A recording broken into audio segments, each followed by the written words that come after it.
भारत में आतंकवाद के सारे गुप्त और प्रकट समर्थक नरेंद्र मोदी सरकार से बहुत अप्रसन्न हैं। उनकी पीड़ा है कि मोदी ने भारत की बरसों पुरानी स्थापित विदेश नीति को बदल दिया। उनके कहने का अर्थ केवल इतना है कि भारत को इजराइल पर इस्लामी हमले का समर्थन करना चाहिए, भले ही भारत 1000 वर्ष से वैसी ही इस्लामी बर्बरता को झेल रहा हो जैसी पिछले दिनों इजराइल में देखने को मिली। विदेश नीति को लेकर इस विधवा विलाप के पीछे की मानसिकता को समझना आवश्यक है।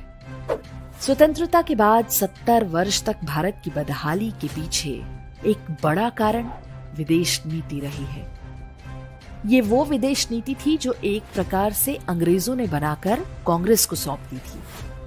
इसका आरंभ होता है जवाहरलाल नेहरू के मूर्खतापूर्ण पंचशील से। इसी का परिणाम हुआ कि हम अपना एक बड़ा भूभाग चीन के हाथों गंवा बैठे।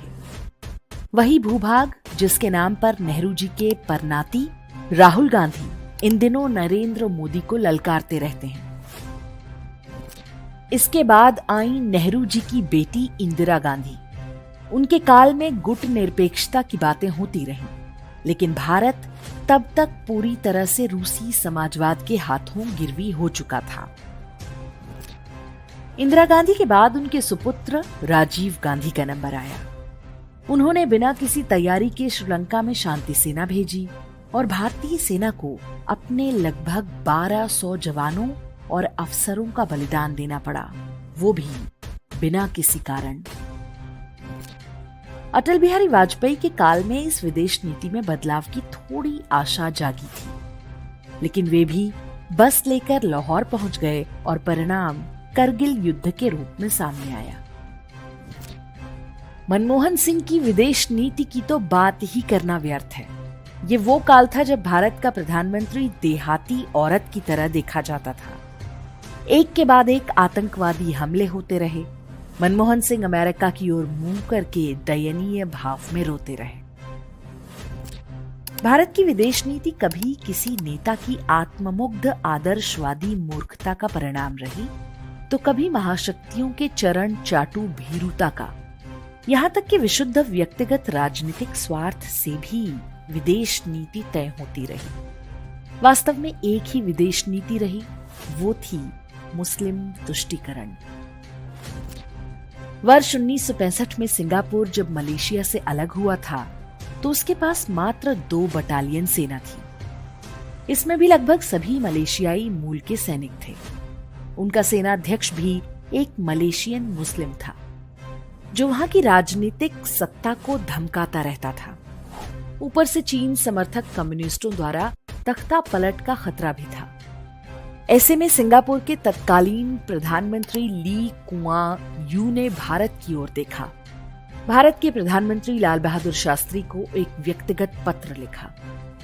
उनसे सिंगापुर को नई सेना बनाने और सैनिकों के प्रशिक्षण में सहायता मांगी। ली कुआं के आश्चर्य का ठिकाना नहीं रहा जब शास्त्री जी ने उत्तर में एक शुभकामना संदेश लिखकर भेजा। इस पत्र में उनके प्रस्ताव की कोई चर्चा नहीं थी।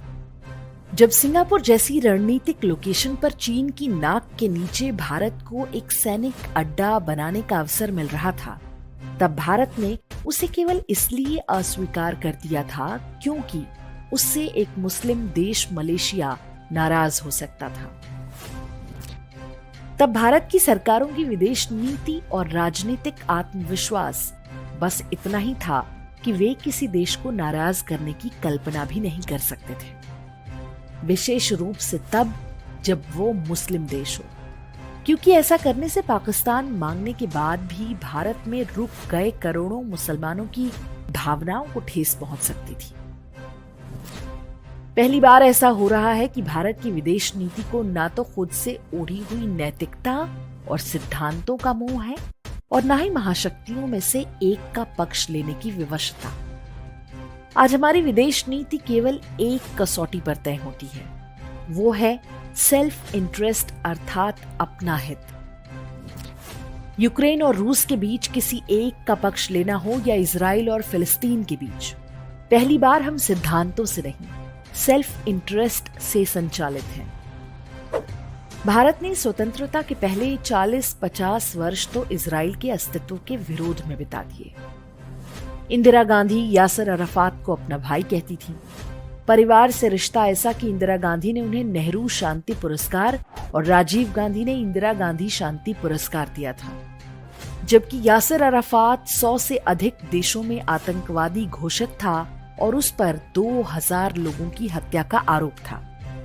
कश्मीर के विषय पर उसने हमेशा पाकिस्तान का समर्थन किया, लेकिन भारत की विदेश नीति हमेशा मुस्लिम तुष्टीकरण के आधार पर चलती रही।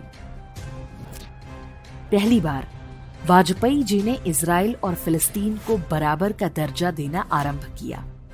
उसी का परिणाम है कि आज हम लगभग खुलकर इजराइल के पक्ष में खड़े हैं।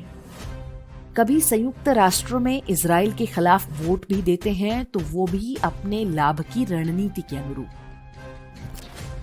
इसी प्रकार जब रूस और यूक्रेन में एक पक्ष चुनने का दबाव बनाया गया, तो भारत ने सस्ता तेल चुना। मोदी सरकार की इसी नीति के कारण जब पूरे विश्व में तेल और गैस का मूल्य आसमान छू रहा है, तब भारत में इसके दाम लगातार नियंत्रण में हैं। विदेश नीति में कोई सच्चा मित्र या शत्रु नहीं होता। ये कोई प्रेमी प्रेमिका वाला प्रेम नहीं होता। इसमें चीन जैसे शत्रु के राष्ट्रपति को भी झूला झुलाया जा सकता है और अमेरिका जैसी महाशक्ति में अपनी पसंद का राष्ट्रपति बिठाने का प्रयास किया जा सकता है। विदेश नीति दिल्ली के किसी पॉश कॉलेज में पढ़ने वाली लड़की से डेटिंग की तरह है। उसको दिल्ली पहुंचते ही प्रेम में पड़ने वाले यूपी बिहार के लड़कों की तरह डील नहीं किया जा सकता। अच्छा है कि ये खेल अब हम सीख रहे हैं।